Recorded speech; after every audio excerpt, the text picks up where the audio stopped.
Okay, those of you who are taking thesis seminar, wanted to talk a little bit about headings and also how you can organize the headings of your appendices. This is in the classroom. I'm Benjamin Stewart at benjaminlstewart.org. If you take a look at your thesis template, okay,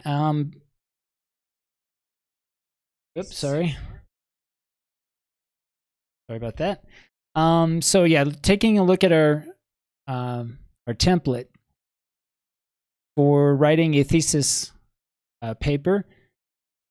Okay, the first thing I'd like to draw your attention to here is your abstract, and then a page that I inserted, table of contents. So we're going to come back to this here in a few minutes, but do take a look at your own document, and I would add a page after your abstract. Now let's look at your abstracts. So at the very end, your abstract should come after your reference section. Okay, so we are discussing basically everything that we talk about as far as form and formatting. We're thinking about APA. So take a look at your appendix, one of your appendix, and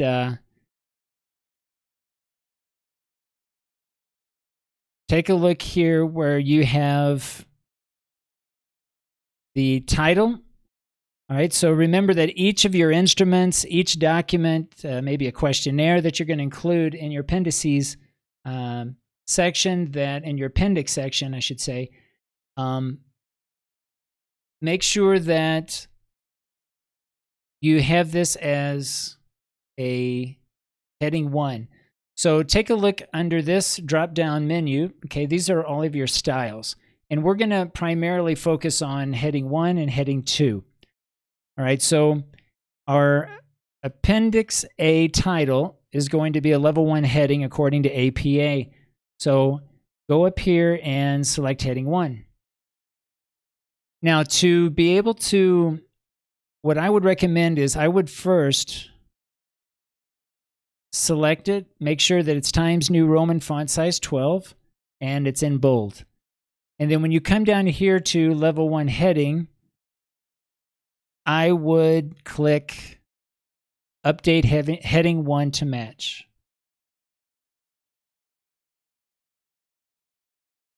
Oops. Yeah. Okay.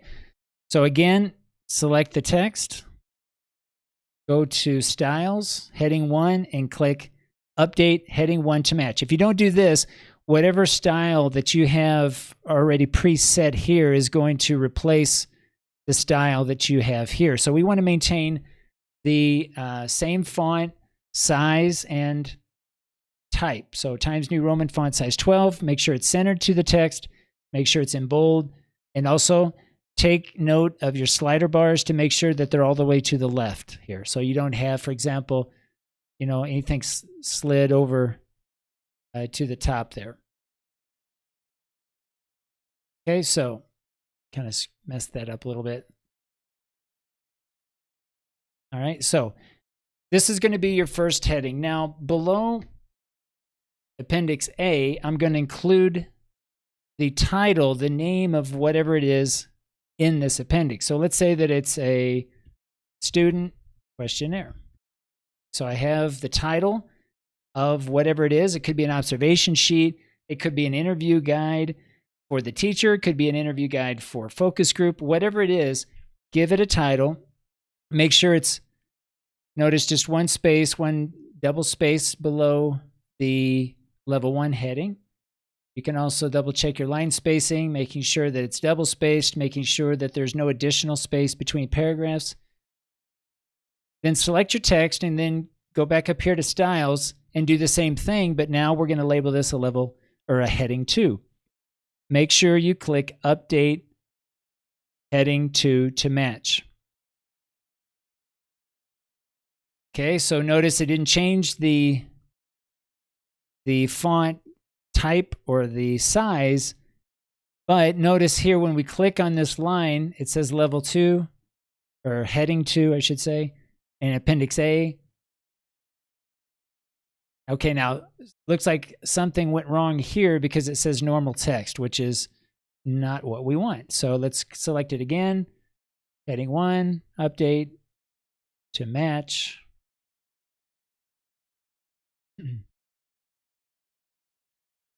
And we'll scroll back up here. For some reason, it jumped me down to the next page. But now it says heading 1. So this is what we want. Here's level 2 or heading 2. I keep saying level 2, but it's the same, heading 1 or level 1. And then we have a level 2 heading here. And then just below this is where you're going to begin the actual instrument and make sure that it's in normal text. Okay, so this is what I'd like for you to do. I'd like for you to go back throughout your template, throughout your document. Anytime you see a level 1 heading, go back and make sure that you've selected heading 1. Now notice here, I've already done this, and it actually changed this. So if you hit, this is the difference between apply and update. Update is simply going to use the current font that you've selected, and it's going to keep that same font. Probably the best thing I should have done is just to apply it once, right? If I apply this here, let's see what happens. If I apply it,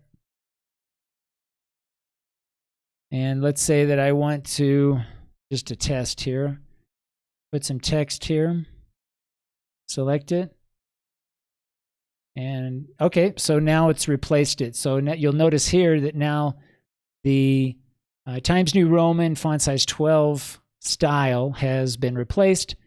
And if I select this, this is what we want. Okay, so you can do that as well in your own document, but go back and make sure that each of your level 1 and level 2 headings, make sure that you've selected the correct style.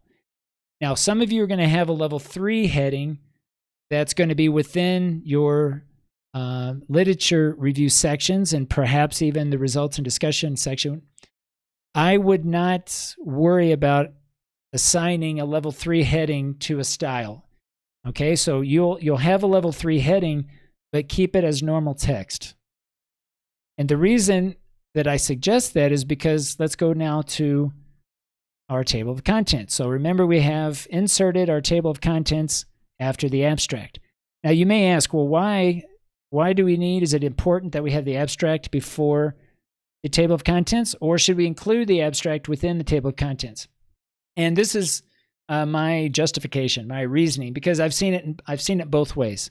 I've seen the abstract come before the table of contents, and I've also seen the abstract come after the table of contents. But my justification is the purpose of an abstract is to give the reader enough information about the entire document in order for the reader to decide whether or not he or she wants to read the rest of it, right? So it's a snapshot.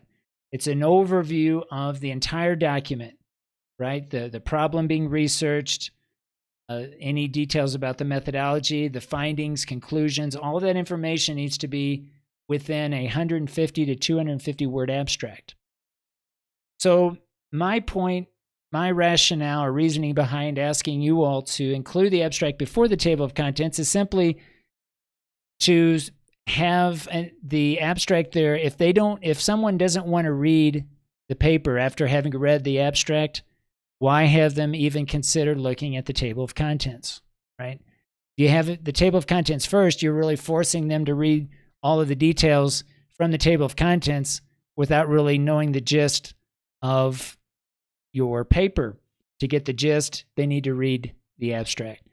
Okay, so have the abstract first, insert a page, and create a page called Table of Contents. It's going to be a level 1 heading. Now, in this case, this is going to be the only level 1 heading that we're going to use normal text. And so here, I've changed it back to normal text. I need to go back and select Times New Roman, font size 12. We need it in bold, and we need to center it. Now, go a couple of spaces below the heading Table of Contents and go to Insert Table of Contents. and I would select with page numbers, and voila, you now have a table of contents. Now, where does this information come from? It comes from your styles, your level 1, level 2 headings. Okay, so you'll notice here that there's a couple of things we still need to go back and check. Make sure that all of these are Times New Roman. Make sure that you only include level 1, level 2 headings. But basically, this is why setting up your headings, level 1 and level 2, setting them up in your style so that you can very easily create a table of contents. Whenever, and you can do this throughout the process, because what's good about this is if you have all your headings set up correctly, if you need to go back, if you make any changes to your document, you can simply update the table of contents, and it's going to update the page numbers. It's going to update any headings, any additional headings or changes or modifications that you made to those headings. It will update it automatically. Of course, you can also right-click and delete the table of contents and generate it all again. Just make sure that sometimes, and I'm noticing here that it did not do this, but sometimes when you generate or insert a table of contents, it will put a title called table of contents. And what I usually end up doing is just manually removing that heading so I can have my own heading here called table of contents. All right, so a couple of things here, how to develop a table of contents, double checking your styles throughout your whole paper. Again, only heading 1, heading 2, those are the only two that we're going to have to deal with, because here you'll see we have a level 1 here, and these are our level 2s here. And I didn't show you this, but I went in and created the headings for these particular, the styles for these particular headings earlier. Okay, so I hope this helps. Again, make sure that in your appendix section at the very end that you have titles for each, and you have your headings set up appropriately as I have it here. The final thing I'll say about the appendix section is if you have a survey or questionnaire that is multiple pages, then I would make sure that you have headings like this where you say something like continued. Okay? And then continue on with the instrument. Now, in these cases, I would select normal text because you don't want this to appear necessarily in the table of contents. I don't think it's necessary to have these subsequent headings that are just a continuation of the same instrument. Okay, so again, these types of headings that are going to be labeled continued, just label them as normal text. I hope this helps. If you do have any questions, feel free to leave comments in your Google Docs or shoot me an email, and I'll try to clarify. This has been In the Classroom. I'm Benjamin Stewart at benjaminlstewart.org.